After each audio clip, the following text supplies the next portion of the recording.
우리나라 국민들의 기부 참여율은 지난 10년간 이렇게 줄어들었습니다.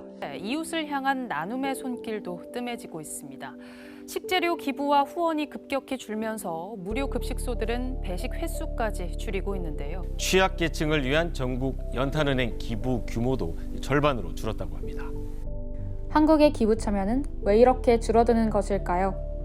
오랜 기간 이어져온 기부 참여 위축에 대해서 그 원인을 알아보았습니다.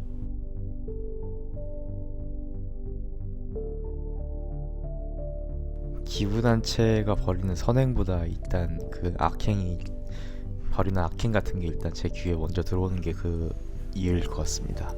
기부 단체들에 대한 약간 불신도 조금 있는 것 같고, 어느 정도는 워낙 뭐 예전에 십자군이 아니라 구세군이나 이런 데서 얘기 나왔던 게 있으니까 그런 게 좀 있는, 정확하게 기억 안 나는데 구세군이었던 걸로 기억을 하는데, 그때 감사를 했더니 이제 막 기부 받은 금액으로 뭐 이제 회식하고 성과급 주고 이런 게 뭐 물론 그게 뭐 절대 해서는 안 되는 건 아니지만은, 근데 그게 과도하면은 좀 당연히 어쨌든 10,000원, 20,000원 보내는 건데 거기에서 한 70-80%가 운영비도 들어가고 실질적으로 그 수혜 대상자들한테 돌아가는 게 뭐 2,000원, 1,000원이다 하면은 사실 좀 꺼려지는 게 있죠.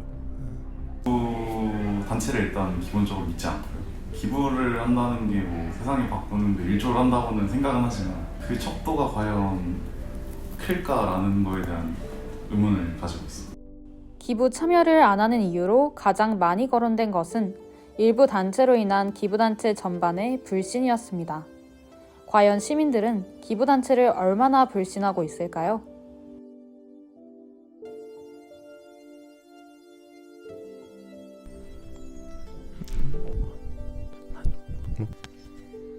정도로 5점으로 생각하고 3 정도.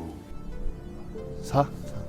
과연 기부단체는 시민들의 우려대로 못 믿을 곳일까요? 먼저 2019년 한 해 유니세프 한국위원회의 수입 및 지출 내역을 살펴보겠습니다. 유니세프 한국위원회의 2019년 총 후원금 수입은 약 1,261억 원으로 이 중 85.1%인 약 1,073억 원이 유니세프 본부에 송금되어 개발도상국 어린이 지원비로 사용되었습니다. 유니세프 본부 송금 비율 85%, 이 비율은 앞서 많은 분이 의문을 가지셨던 것과는 매우 큰 차이가 있는데요. 유니세프 한국위원회에서 후원금 대부분을 인건비 혹은 운영비로 쓴다는 것은 사실과는 전혀 다른 것임을 확인할 수 있겠습니다. 유니세프 한국위원회의 송금률 85.1%는 33개 유니세프 국가위원회 중 1위라고 합니다. 더불어 공익법인 투명성을 평가하는 한국 가이드스타로부터 2년 연속 효율성, 투명성 부문 종합평가 만점 및 크라운 인증을 받은 사실도 확인할 수 있습니다. 루게릭병 환자 지원단체인 이 재단만 봐도 매월 1원까지 기부금 사용처를 적었죠. 기부금 분법에 따르면 기부금을 전달받은 단체는 기부금의 최대 15%를 다른 용도로 쓸 수 있습니다. 어떤 단체에 내가 10,000원을 기부하면 수혜자 몫은 최소 8,500원인 겁니다. 그렇다고 나머지 1,500원을 기부단체가 마음대로 쓸 수는 없습니다. 단체 활동 인건비나 모금 홍보 등 모금과 관련된 행위로 사용처가 제한되어 있기 때문입니다.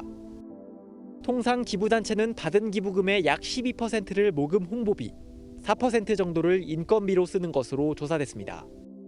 또 상속세 및 증여세법에 따라 기부금 사용 내역은 국세청에 공개하고 있습니다. 취재 내용을 종합하면 자신이 낸 기부금이 엉뚱하게 쓰인다는 내용은 사실이 아니므로 판단됩니다. 현재 기부금을 모금하고 운영하고 있는 여러 단체의 입장도 한번 들어보았습니다.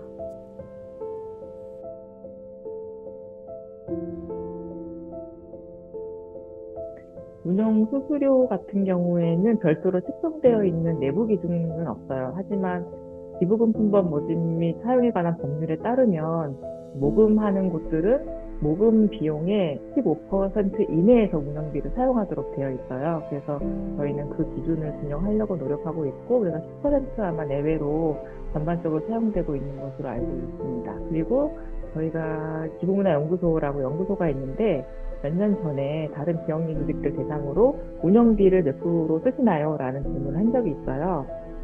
일반인에게도 여쭤보고 직접 그 기부 단체에도 여쭤봤는데 일반인들은 한 20% 정도 쓸지 않을까라고 이제 대답을 하셨고요. 기부 단체들은 13% 정도 평균 사용하는 걸로 나타났습니다. 저희가 처음부터 기부금에서 수수료는 안 받겠다고 마음을 먹었어요. 왜냐하면 기부금에서 돈 떼는 게 싫어서 사람들이 의심을 하는 건데 너네도 똑같잖아. 기부금에서 또 뭐 우리가 운영하려면 뭐 3% 5% 떼야 되잖아요. 그래서 처음부터 기부금은 결제 수수료만 받는다. 카드 수수료 같은 것까지 우리가 낼 수는 없잖아요. 그래서 그 수수료만 받는다 이렇게 얘기를 하고.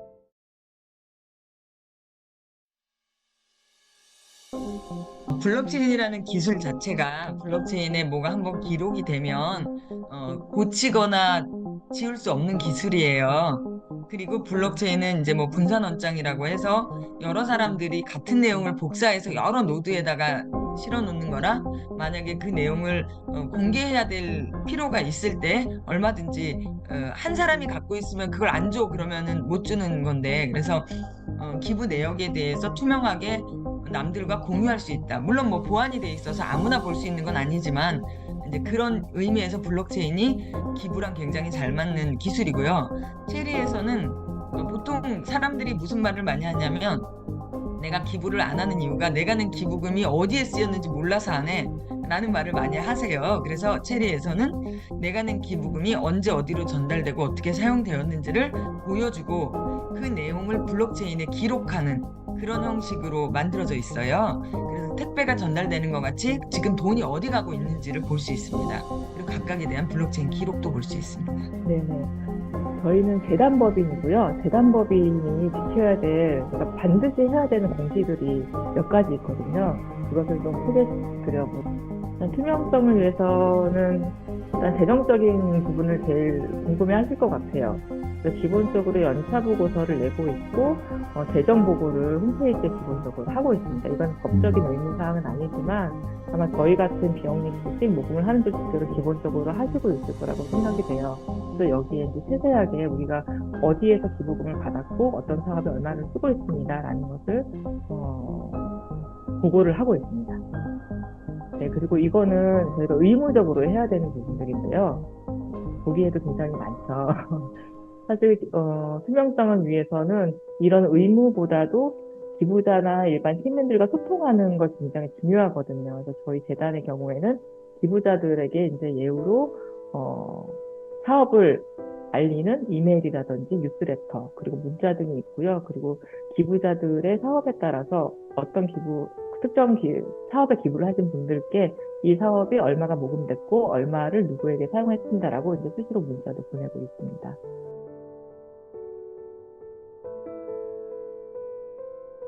비영리 조직이 투명하지 않다거나 그렇진 않아요. 우리나라처럼 비영리 조직을 규제를 많이 하는 나라가 그렇게 많지 않거든요. 그런 부분에 있어서는 뭐 법률적으로도 규제를 많이 하고 있기 때문에 그 법률 수준만 맞춰줘도 투명성이라는 거는 일정 정도 확보가 되는 부분이 있는 거죠. 근데 시민들은 계속 안 믿는 거지. 아닐 거라고 생각을 하는 거지.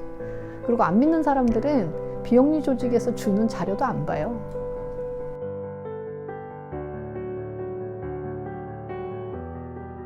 비영리 조직은 사실은 기부금을 받아서 운영한다라고 생각을 하는 거고 전제 자체가 내가 누군가를 돕고 싶거나 사회를 변화시키고 싶은데 내가 할 수 없으니까 내 대신 비영리 조직이 해줬으면 좋겠어 라는 게 하나가 전제가 되는 거고요. 그 다음에 두 번째는 그걸 주면서 저 조직은 내가 원하는 사회를 만드는 거에 내 돈을 잘 쓸 거야 라는 기본적인 신뢰를 전제로 하고서 기부금을 주는 거거든요. 그러니까 사실은 조금만 잘못해도 너네 틀렸어. 너네 왜 이런 식으로 일해? 뭐 이런 거에 대한 생각을 하기가 굉장히 쉬운. 그러니까 기본 전제 자체가 내 돈을 가지고 내가 원하는 것들을 네가 내 대신 해줘 라는 거를 사실은 암묵적으로 깔고 하는 거기 때문에 그래서 비영리 조직도 활동을 진짜 잘해야 되는 거고 사실은 기부자들이 내는 소중한 돈을 갖고 활동을 대신해 주는 거니까 잘해줘야 되는 것도 있고 그 다음에 우리 조직은 네 돈을 잘 써줄게 라는 거를 홍보해서 돈을 받아서 쓰는 거기 때문에 잘 써야 되는 게 있기 때문에 종교단체나 정부나 뭐 기업이 잘못하는 거나 이런 거에 비해서 훨씬 더 사실은 일반 시민들이 엄격한 잣대를 갖고 있는 거이기는 하죠. 그 그다음에 또 하나는 사실은 비영리 조직들이 시민들이 이해하기 쉽게 네 돈을 잘 쓰고 있다, 네 기부금을 잘 사용하고 있다, 투명하게 쓰고 있다, 이런 거를 쉽게 설명하는데 조금 실패를 한 부분도 있고요. 그런 거에서 차이가 오는 것 같아요.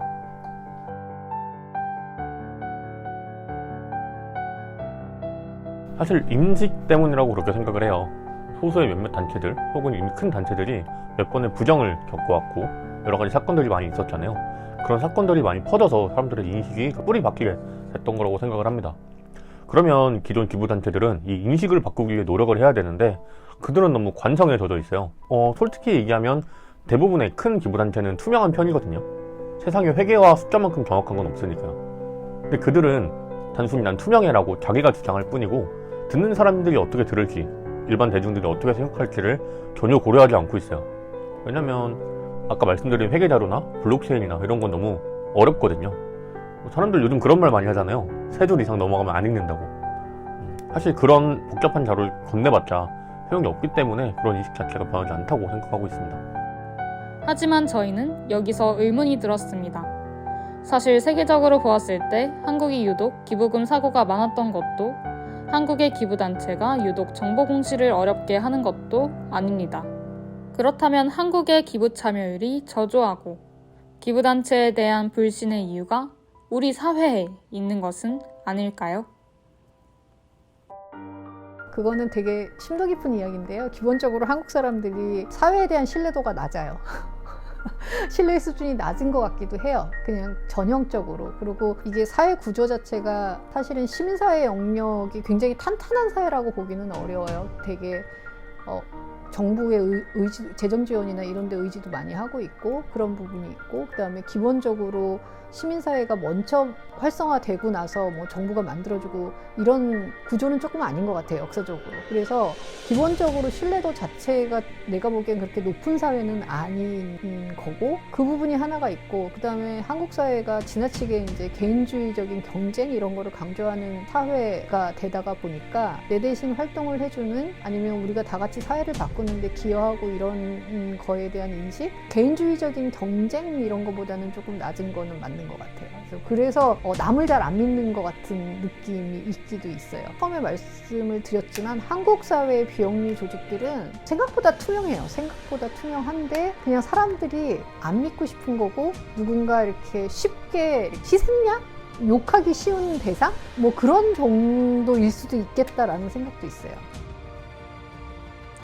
여러 시민들과 기부단체 실무자, 기부 문화를 연구하는 전문가의 이야기를 종합해 보았을 때 일부 기부단체의 문제, 그로 인한 부정적인 인식과 기부단체들의 어려운 정보 전달 방식이 기부율 하락의 원인이었습니다. 하지만 근본적인 원인은 한국 시민사회의 특수성과 경쟁주의적인 교육 방식으로 사회적 자본의 핵심인 사회적 신뢰도가 낮다는 것에 있었습니다. 따라서 우리는 한국 시민사회의 특성을 이해하고 사회적 신뢰도를 회복하기 위한 움직임이 필요합니다. 우리가 나누는 존재가 될 수 있는 것은 바로 남을 믿을 수 있기 때문인데요. 즉, 사회적 신뢰도가 높아진다면 궁극적으로 한국의 기부율이 높아질 것입니다. 지금까지 기부의 감소, 그 숨겨진 진실이었습니다.